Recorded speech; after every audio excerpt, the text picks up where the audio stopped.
The cobblestones of Florence glistened as the first drops of rain began to fall, dotting the ancient stones like scattered diamonds. Sophia tilted her head back, allowing a single drop to land on her cheek. "I think we're about to get caught in it," she said. Her voice filled with a relaxed thrill as she looked at Nate. Nate pulled her closer, his arm wrapping securely around her shoulder. "Good," he whispered, his breath warm against her ear. He had been hoping for the opportunity to get playful.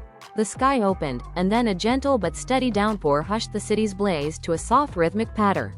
They ducked under the grand archway of a nearby portico, laughing as the rain intensified. From their dry vantage point, they watched the world turn into a watercolor painting, the warm lights from the shop windows blurring and reflecting on the slick pavement. Nate said, "We can't stay here forever." Though he sounded reluctant to move, he spotted a street vendor and dashed out into the rain, returning moments later with a wide, dark green umbrella.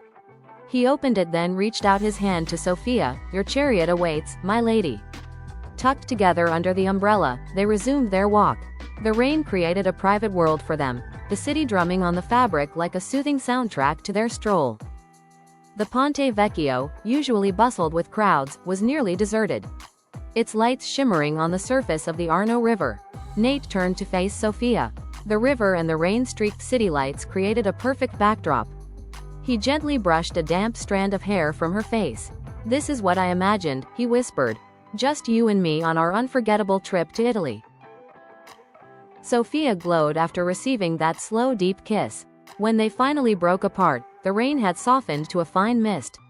The aroma of garlic and herbs drifted from a nearby alleyway, a delicious invitation.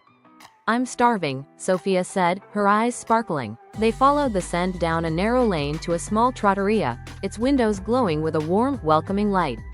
Inside, the air was filled with the clinking of glasses and cheerful conversations. It was perfect. They were seated at a small table in a quiet corner with a flickering candle between them. A bottle of Chianti stood open, its deep red contents promising warmth and delight. They ordered fresh pasta, the kind that could only be found there in the heart of Tuscany. Nate raised his glass. "To rainy days in Italy," he said, his voice low and full of affection. Sophia met his gaze, her heart full.